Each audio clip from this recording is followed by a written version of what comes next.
आकाशवाणी मुंबई केंद्र प्रस्तुत कर रहा है नाटक एक दोहा प्रेम भंग का।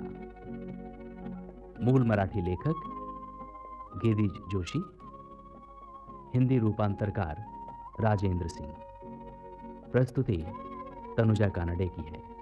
तो आइए सुनते हैं नाटक एक दोहा प्रेम भंग का।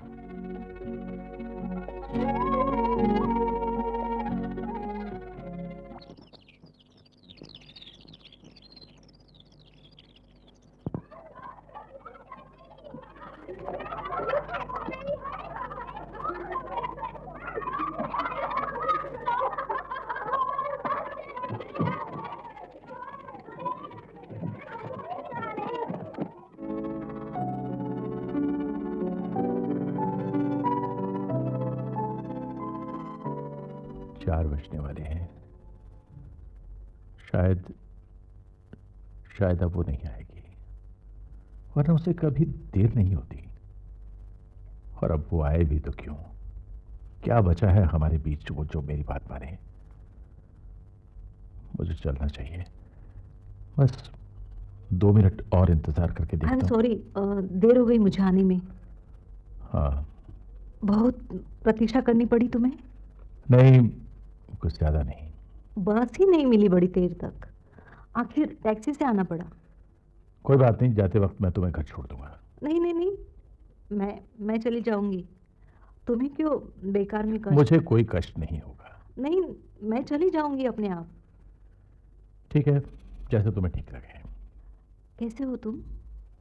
बिल्कुल बढ़िया। और तुम? मैं भी मजे में हूँ। मुझे तो लगा था कि शायद तुम नहीं आओगी। क्यों? अ, क्यों तुम्हें लगा? कुछ खास वजह नहीं, बस यूं ही। लेकिन तुम्हें ऐसा क्यों लगा कि मैं नहीं आऊंगी? मैंने कहा ना कि कुछ खास वजह नहीं, बस यूं ही। कैसे नहीं आती मैं जानती हूँ कि कुछ बहुत ज़रूरी बात होगी, इसलिए तुमने बुलाया है। हाँ, बात तो बहुत ज़रूरी है। दरअसल मुझे तुमसे कुछ कहना है। इसमें हंसने की क्या बात है? मुझे लगता है कि अब हम कोई गंभीर चर्चा करने वाले हैं। मतलब?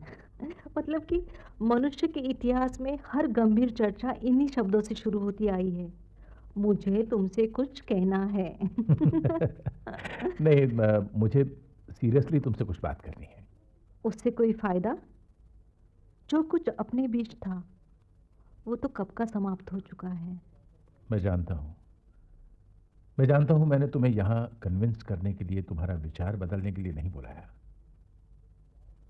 4 महीने हो गए हैं अपनी पिछली मुलाकात को। इन 4 महीनों में तुमसे मिलने की एक बार भी कोशिश की है मैंने? मैंने भी तो कोशिश नहीं की। एग्जैक्टली, क्योंकि हम दोनों समझदार हैं। अपने बीच जो कुछ हुआ वो एक दुर्भाग्य था। लेकिन कितनी अजीब बात है ना, हम्म, इसकी कोई खास वजह नहीं थी। कोई तूफान हमारे बीच नहीं आया, बस धीरे धीरे हम एक दूसरे के लिए अजनबी बनते चले गए। मैं सिर्फ यही समझना चाहता हूं कि ये सब कैसे हो गया। उससे उससे क्या अब फर्क पड़ने वाला है? शायद कुछ फर्क नहीं पड़ेगा, शायद कुछ फर्क पड़ भी जाए। देखो, मैं बहुत ज्यादा ऑप्टिमिस्टिक नहीं हूं। घंटे भर की बातचीत के बाद हम दोनों यहां से एक दूसरे की बाहों में झूलते हुए लौट जाएंगे, ऐसा मैं नहीं मानता। फिर भी इस बारे में बात करना मैं ज़रूरी समझता हूँ। शायद मैं ठीक तरह से अपने आप को व्यक्त न कर पाऊँ, लेकिन ये सच नहीं है। तुम हमेशा स्पष्ट और सटीक बात करते हो। Thank you very much for the compliment. अपने जीवन का अत्यंत महत्वपूर्ण समय हमने साथ साथ बिताया है, लगभग 7 साल। इससे पहले हम बिल्कुल अजनबी थे। हम्म। इन 7 सालों में हम कितने करीब आ गए, एक दूसरे से प्यार करने लगे। लेकिन लेकिन आज आज हम फिर से अजनबी हो गए हैं। हम दोनों विचारशील थे, बुद्धिमान थे। क्षण भर के आवेश से उत्पन्न होने वाला प्रेम नहीं था अपना। न जाने क्यों फिर सब कुछ कैसे गलत हो गया। आज हमारे बीच सिर्फ एक शून्य बचा है। क्या हुआ? तुम्हें याद है हम एमएससी फाइनल के समय मैथमेटिक्स का अभ्यास किया करते थे एक साथ। हाँ, लेकिन और अगर कोई सवाल हल नहीं कर पाते ना तो तुरंत प्रोफेसर से जाकर पूछते। हाँ, और एक बार एक सवाल हल करते करते परेशान हो गए थे, उत्तर ही नहीं मिल पा रहा था। मुझे लगता है एक पूरा हफ्ता सर खपाते रहे थे हम उस सवाल पर। पर अंत में तुमने ही उसे हल कर ही लिया। हाँ, और उसका उत्तर था 0। और याद है मैंने तुमसे क्या कहा था कि अगर पहले ही मालूम होता कि इसका जवाब 0 आने वाला है तो हफ्ता भर माथापच्ची करती ही क्यों ना। अपने जीवन में भी ऐसा ही कुछ हुआ है ना? हाँ, ऐसा ही कुछ। और तुम्हें आज यहाँ बुलाने की यही एक वजह है। क्या? मैथमेटिक्स। मैथमेटिक्स? हाँ, आज हम दोनों के बीच एक बहुत बड़ा सवाल है। इसका जवाब हम पहले से ही जानते हैं। हमें सिर्फ यही ढूंढना है कि इसका जवाब ऐसा ही क्यों आया। तो फिर अभ्यास शुरू करें? मुझे कोई आपत्ति नहीं है। 4-4.5 महीनों पहले हम यहीं मिले थे, इसी बगीचे में, इसी बेंच पर बैठे थे। इसीलिए आज भी यहीं मिलना तय किया है मैंने। अपने जीवन की लगभग सभी महत्वपूर्ण घटनाएं यहीं इसी बेंच पर हुई हैं। कॉलेज से भागकर हम पहली बार यहीं आए थे। और वो भी मैथमेटिक्स का लेक्चर छोड़कर। हाँ, यहाँ बैठकर हमने घंटों बातें की हैं। यहीं पर मैंने तुम्हें शादी का प्रस्ताव दिया था। तुमने कहा था 1 हफ्ते बाद तुम यहीं पर मुझे जवाब दोगी। अपना अलग संसार बसाने के रंगीन सपने हमने यहीं बैठकर देखे थे, और वो निर्णय भी हमने यहीं दिया था, दोबारा कभी नहीं मिलने का। याद है तुम्हें?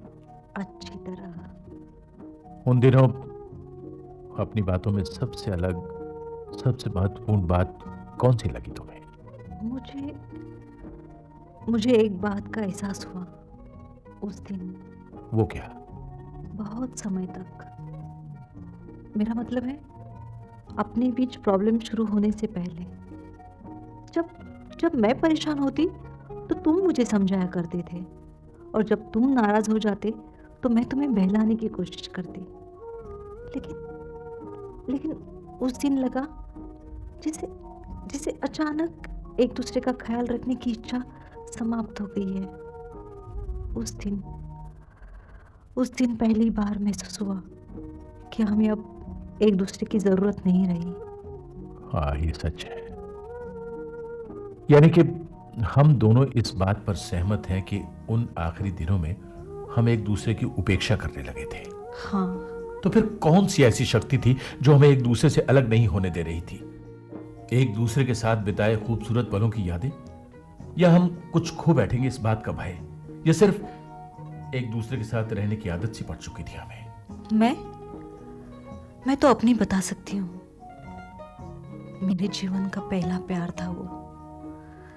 जब मेरे मन में वो भावना जागी तो मैं अपने आप को बेहद सुरक्षित, निश्चिंत पाने लगी। ऐसा लगा कि मैंने कोई बहुत सुंदर, बहुत प्यारी, बहुत नाजुक सी चीज पाली है। जिंदगी को एक दिशा मिल गई, एक मकसद मिल गया। और अचानक जब वो मुझसे बिछुड़ने लगी तो मैंने उसे रोकने की बहुत कोशिश की, लेकिन कोई असर नहीं हुआ। हाँ, अंत में तो किसी बात का कोई असर नहीं हुआ। तुम बताओ, तुमने सचमुच अपने मन से प्रयत्न किया था कि ये सब न हो? किया था। फिर कैसे हो गया ये सब? क्यों हुआ?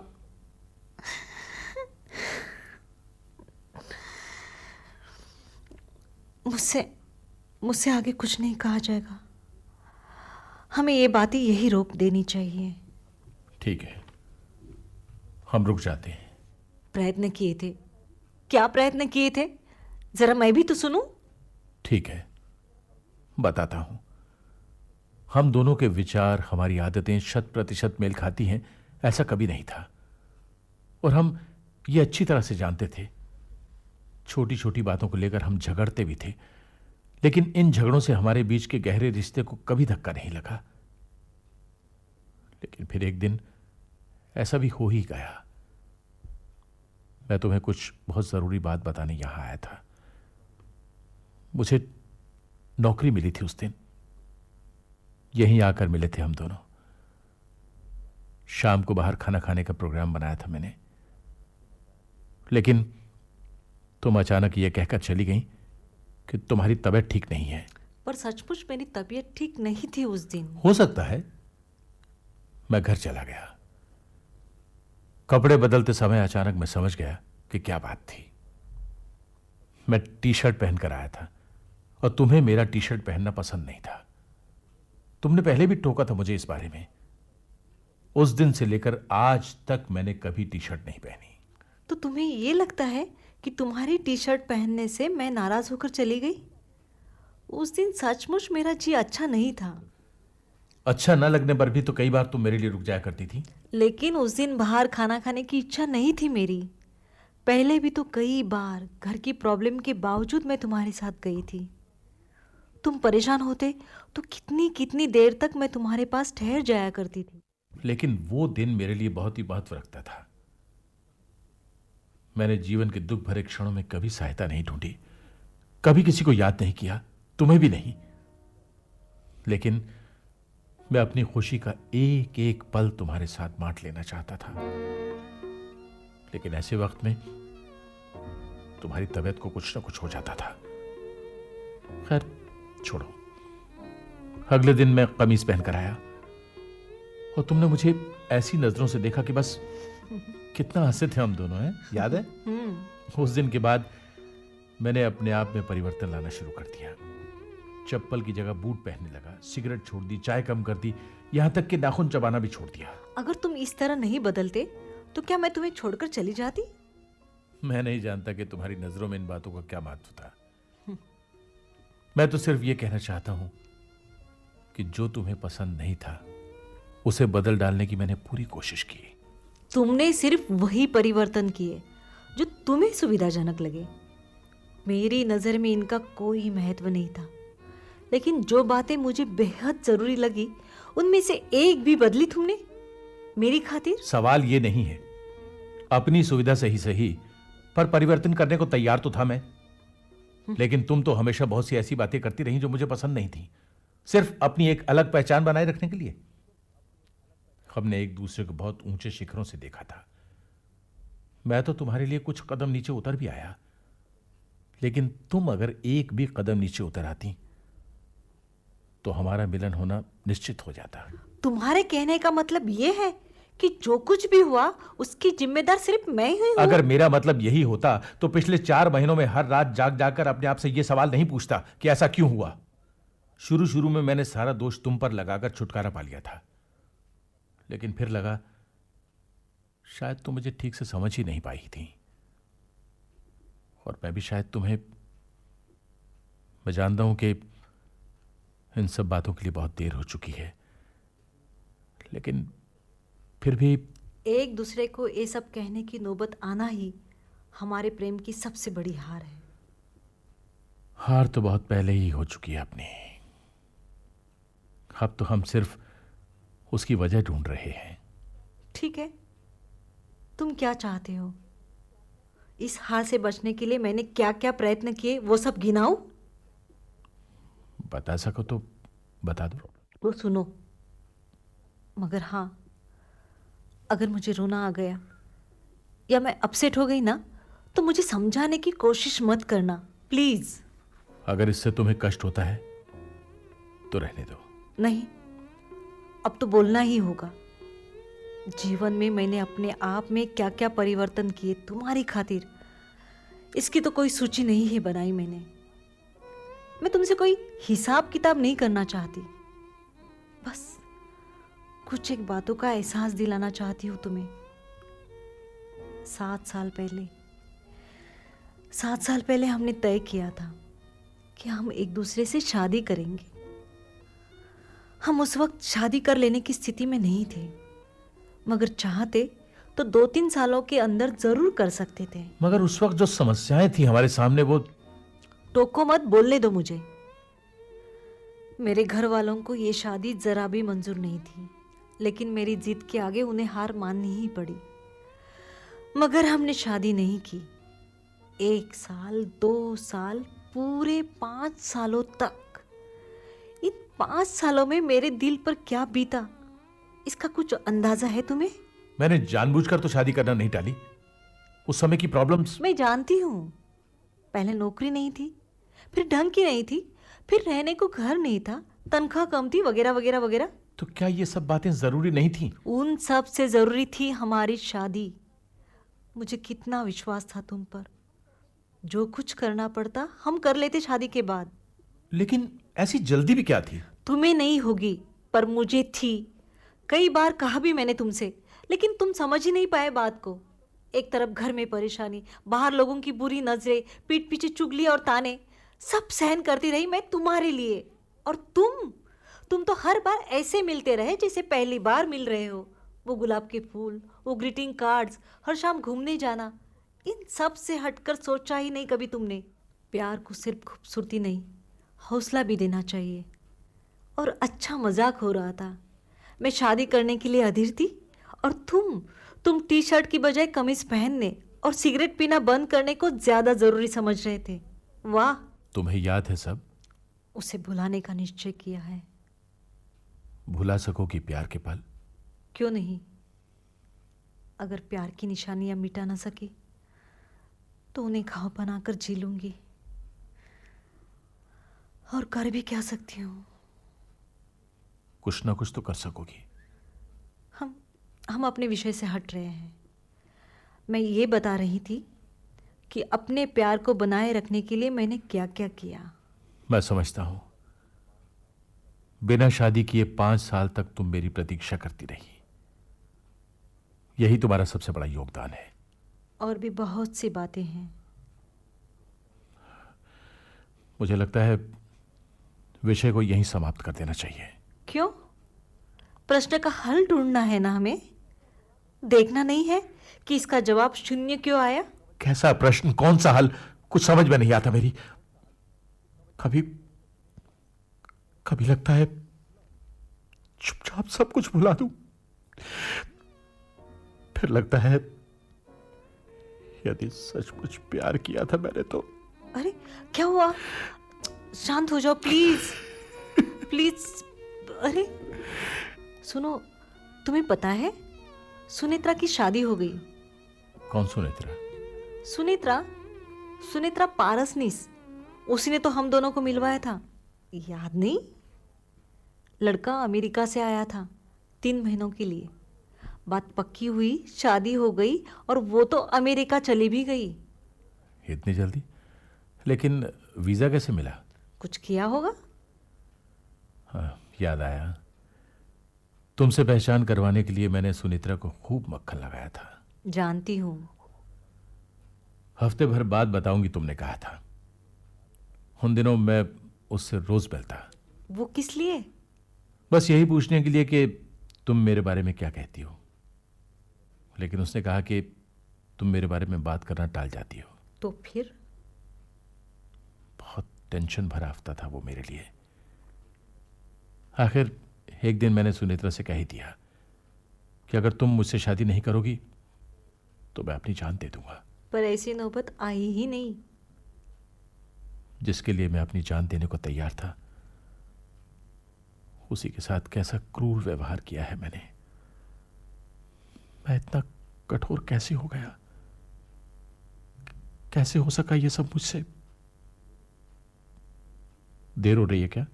नहीं तो फिर बार बार घड़ी क्यों देख रही हो? बंद पड़ जाती है अक्सर। देख रही हूं चल रही है या नहीं। लेकिन मैं तुमसे कुछ कह रहा था।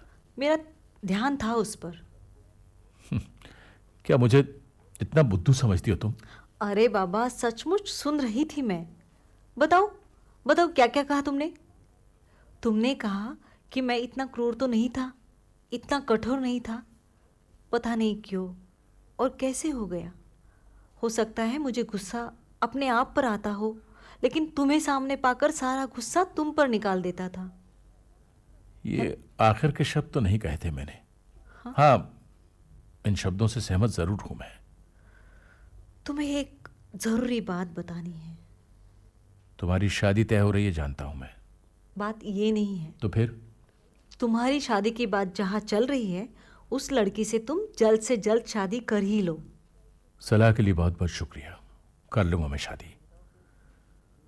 ये बताओ कि मुझे तोहफा क्या दोगी शादी में? ये तो इस पर डिपेंड करता है कि तुम मुझे क्या दोगे मेरी शादी में। मैं क्या दे पाऊंगा तुम्हें? हाँ, मगर तुम्हारी शादी में कौन सा गाना गाऊंगा ये मैंने तय कर लिया है। अच्छा, दाढ़ी बाड़ी तो बड़ा कराओगे ना? ऑफ कोर्स, दाढ़ी बढ़ाकर, शराब पीकर, फटे कपड़े पहनकर। लेकिन वो टी शर्ट पहन के मत आना प्लीज। वो तो मैं अपनी शादी में पहनूंगा। अपनी शादी में चाहे जो करना, मैं तो रहूंगी ही नहीं उसमें। क्या मतलब? मैं तो हनीमून पर गई होंगी। That's not fair. क्या हनीमून पर जाना? ये सरासर बेईमानी है। मैं तुम्हारी शादी में आऊं, हंगामा खड़ा करूं और तुम मेरी शादी में कुछ भी ना करो। क्या करना चाहिए मुझे? बोलो। मेरी पत्नी से मिलना, उसके कान भरना, मेरे खिलाफ उसे भड़काना, अपने बारे में बताना, जरूरत हो तो अपने प्रेम पत्र वगैरह उसे दिखा देना।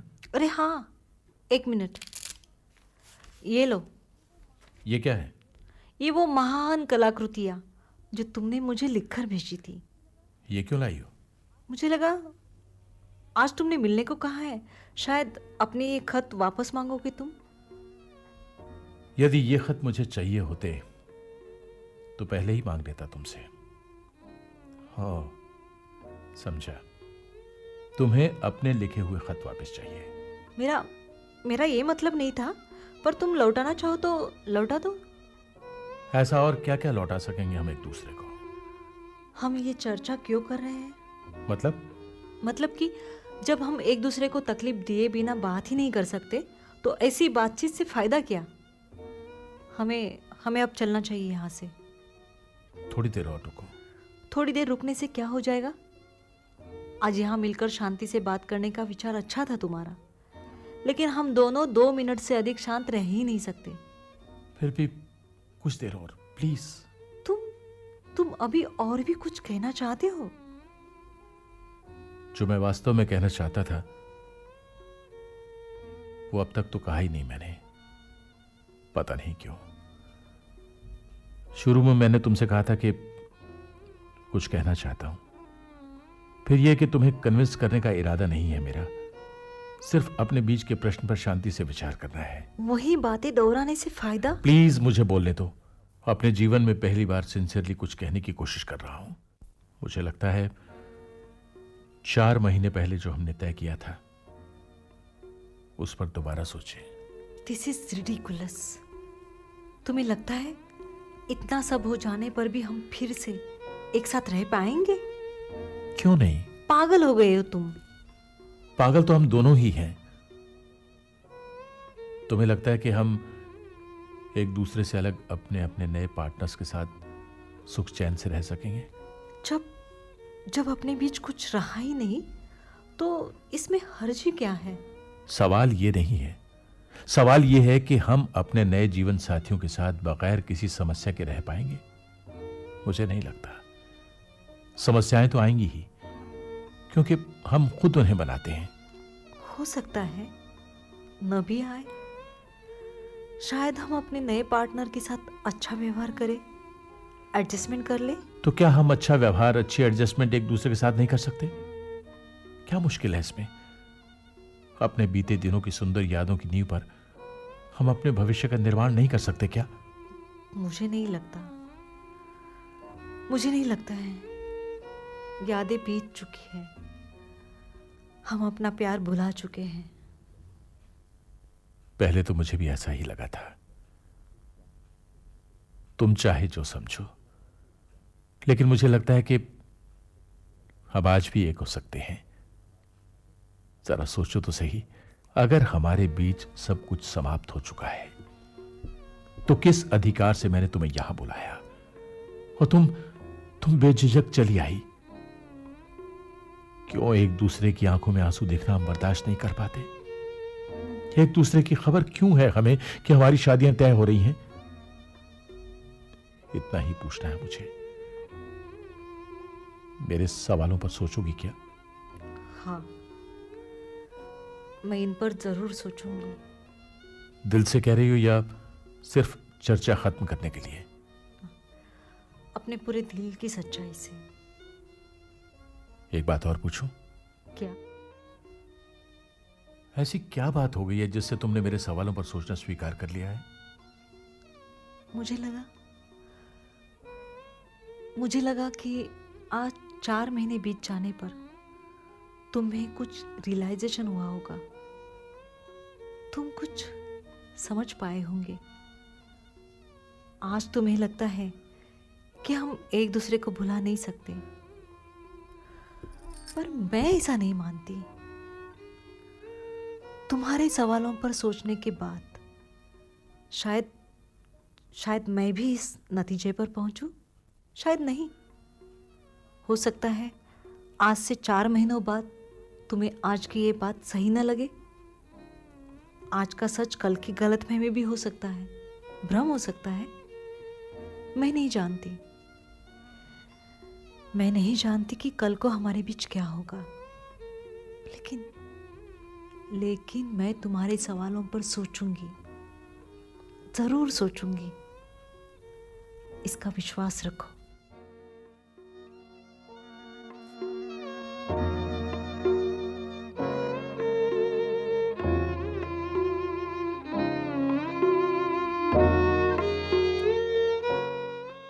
अभी आप सुन रहे थे नाटक एक दोहा प्रेम भंग का।